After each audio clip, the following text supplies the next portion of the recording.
day to you. I'm glad you're tuned in here to the Adrienne Ross Show. Make sure you subscribe and like and share. How many of you got an opportunity to watch the Indiana Fever take on the LA Sparks on Tuesday night, last night? Very disappointed at the way it turned out because that was a game that Indiana should have won. So it's time to have a FireSides chat. No, I did not misspeak. I know what a fireside chat is. It's, basically an informal conversation. But I want to have a FireSides chat. But before I get to Coach Christie Sides and our FireSides chat part, I want to give shout out to Caitlin Clark because she deserves it. She played the game of her professional career in that loss against the LA Sparks. If you look right here, you'll see the Indiana Fever put out this graphic. Clark, stat leader, 30 points, 6 assists, 3 steals, and 3 blocks. I'll say it again. 30 points, 6 assists, 3 steals, 3 blocks. And yet, the Indiana Fever didn't find a way to win a game they absolutely should have won. And we can look at the rookie, and see that the loss was no fault of hers. All right, let's talk a little bit about the history this young woman made in that game. Here you see the WNBA's Twitter or X account. Caitlin Clark, 30 points, 5 rebounds, 5 assists, 3 steals, 3 blocks. 30 points, 5 rebounds, 5 assists, 3 steals, and 3 blocks. And she is, as you see here, as I share the screen here, she becomes the first rookie and 4th player to record those 30 points, 5 rebounds, 5 assists, 3 steals, and 3 blocks in a game. The first rookie and the 4th player to do it. The others, Diana Taurasi, Angel McCoughtry, Breanna Stewart. So even in a loss, Caitlin Clark continues to make history. The first rookie. And then, of course, they write, welcome to the W. Now, there were people who were saying, welcome to the W in a way before to suggest that she couldn't hang. But this welcome to the W is, I'm here. So she has the best, the best game of her career, and they still lose. And that's what I want to talk about. Listen, I'm not one who likes to call for people to be fired and all that stuff. Now, there's been a lot of conversation about Coach Christie Sides and whether or not she can handle this team. I've voiced my questions about that. One of the things I pointed out before, I'm pointing out again. She continues to sit Caitlin Clark in the first quarter pretty early for someone who's athletically fit as Caitlin Clark. I don't understand that. But okay, that seems to be your rotation. But everybody's talking about this, as I was screaming at the television last night. This is a game you can win. It's 4th quarter. It's crunch time. You've taken the lead. You're up 4, I believe. And you sit Caitlin Clark, who's hot. Now, I get the fact that at some point she has to rest, but I am not getting how Christie Sides is running her substitutions. So Caitlin Clark, she played 34 minutes. Maybe you think she needs a rest. I don't know. But when you turn the game around and she's doing work, and when she's on the floor, things are happening, you're worried about her needing a breather? Maybe you just ought to ask her, are you good to go? And let the girl play. Because when Caitlin Clark came out of the game, all of a sudden, the LA Sparks went on an 11-0 run with the quickness.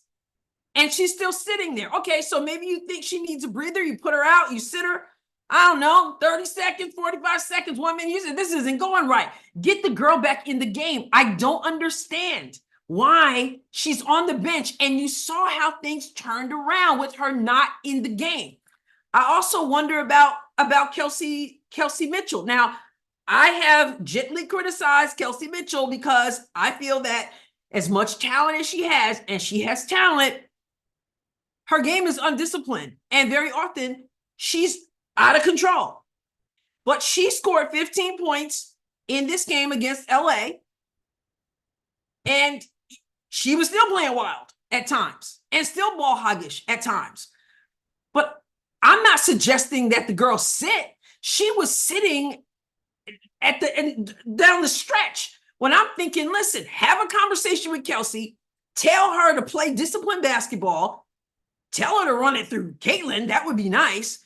But I'm not going to just take her out. Now, maybe you had that conversation with her and she isn't catching on, and so you sit her. I don't know. What I do know is this. This has to be a FireSides chat. Is it time for Coach Sides to go? Hate to say it, like I said, I don't like to just be on people's cases, but we have got to figure out what is going on. And to me, a lot of it comes down to coaching. And here's one aspect of it. Caitlin sitting on the bench at crunch time makes no sense. It can't make sense to anybody.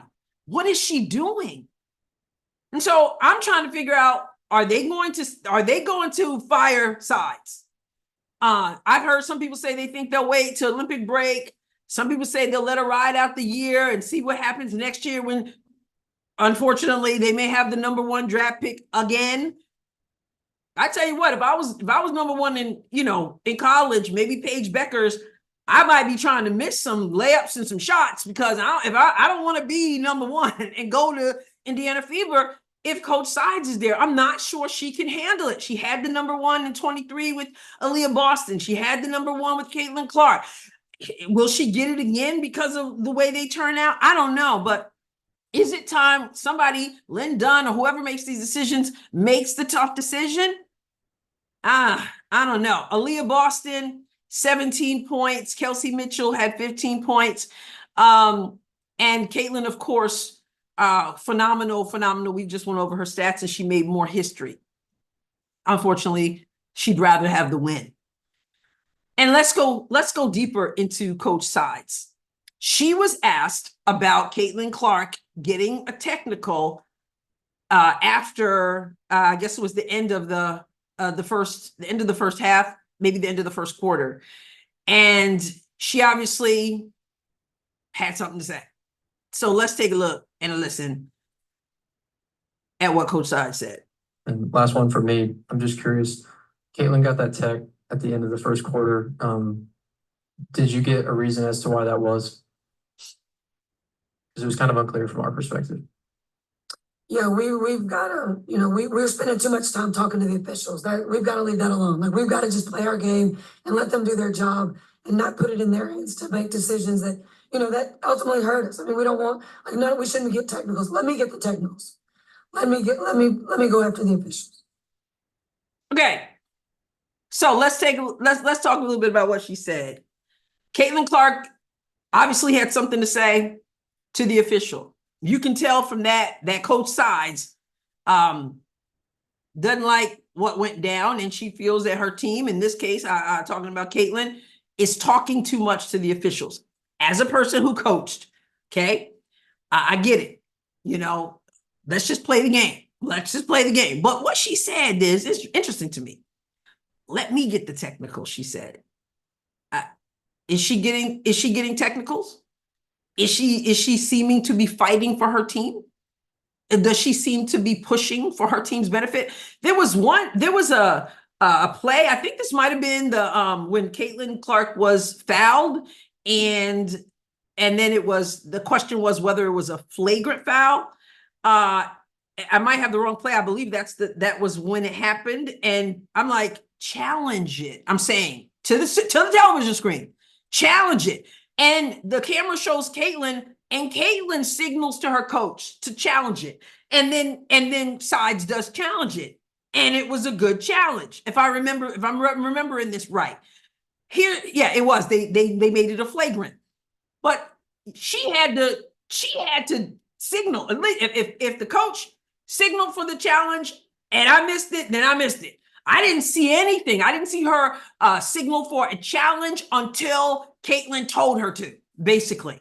So if you want to fight for your team and you say, let me get the technicals, then we want to see you with some fire, because we see some stuff out there. We've seen some hard play against Caitlin at times, not trying to act like she's the baby and can't handle it for all you who want to say that. But I am saying a foul is a foul and needs to be called, whether it's Caitlin Clark or not. Don't be playing her different than you play other people and letting people get away with stuff. And now Coach Sides wants to say, you need to stop talking, but you need, and I need to do the talking. Okay, you want them to stop talking? I get that.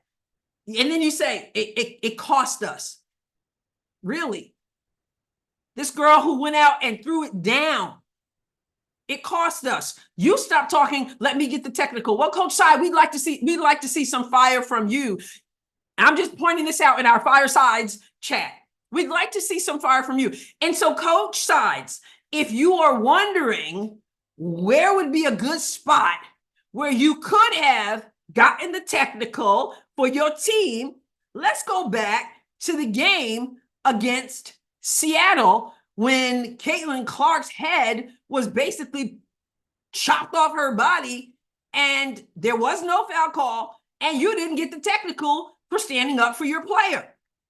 So let's run this back. You're going to see it first in real time, and then it'll be played back, and then you'll see it in slow time. Here we go. Around to Gumake, drives baseline. Is up and in by Alyssa Smith. Very. Let's look at it closer. First half about Seattle, and all of a sudden, Look at her. This has been as close as it's been.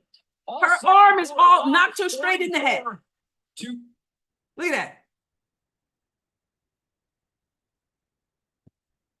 Look.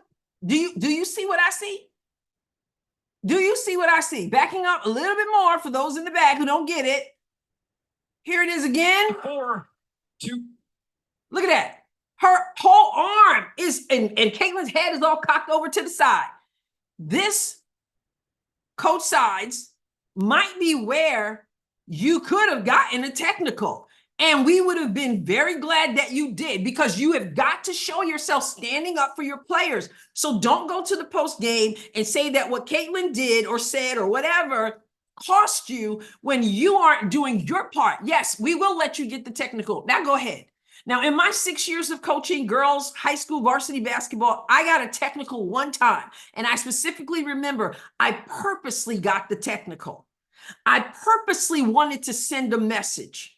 I knew that I was never one to, I knew I wasn't going to get thrown out of the game. I was going to get a second technical. I didn't go around getting technicals, but that game, I still remember, was against Taconic Hills High School in Taconic Hills, New York, and we were away. We were on their court, and I purposely got a technical. I knew I was going to get a technical.